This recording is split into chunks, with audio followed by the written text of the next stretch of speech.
علاش خطا الصالون ديالك يلاه فيه 3 على 4 ونص، علاش دايره في التفريشه 75 سنتيم؟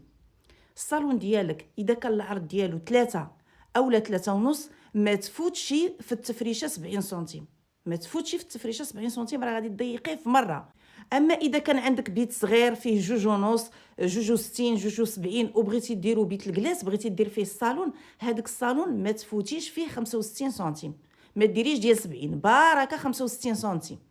اما في حاله اذا كان عندك واحد الصالون اللي هو كبير فايت 5 متر في العرض ديالو، ممكن ديري الصالون اولا التفريشه ديري في العرض ديالها 80 سنتيم. ولكن كما كنقول لكم دائما ردوا البال، هذاك الصالون اولا هذاك التفريشه العلو ديالها ما خصوش يوصل حتى 50 سنتيم اولا 48 سنتيم، يعني بين الكتري يعني ديال الخشب السداري ديال الخشب وبين المطربه العلو ديالهم ما خصوش يفوت 45 سنتيم، من الاحسن دير 45 سنتيم. غادي تقولوا لي علاش؟ لان التفريشه ملي كتكون عريضه فيها 80 سنتيم وكنجيو نجلسوا فيها ضروري حنا كنرجعوا اللور باش كنتكاو على المخده، يعني باش نجلسوا واحد الجلسه مرتاحين فيها، يعني كنرجعوا اللور. وبالتالي هذاك الصالون اذا كان عالي ورجعنا للور الرجلين ديالنا ما غاديش يبقاو محطوطين في الارض بواحد الطريقه مرتاحه، غادي يتهزوا شويه اذا كان الصالون عالي وعريض.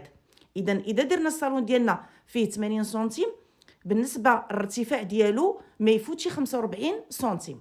ولكن الصراحه بالنسبه لي احسن قياس في الصالون المغربي واخا يكون عندك الصالون كبير في العرض ديالو هو 75 سنتيمتر. اما بالنسبه للارتفاع احسن قياس هو 48 سنتيمتر.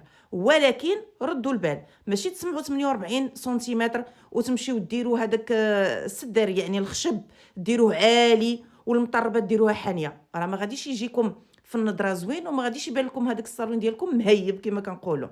اذا الخشب حاولوا ما امكن ما تفوتوش 14 15 سنتيم فيه في العلو ديالو.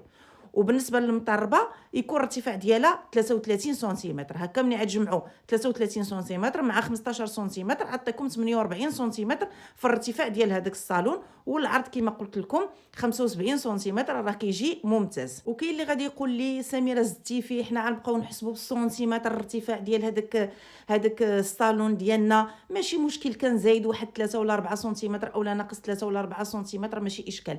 لا اشكال بالنسبه للصالون، راه ملي كتزيد غير 1 2 ولا 3 سنتيمتر تقدر الجلسه ما تجيكش مريحه.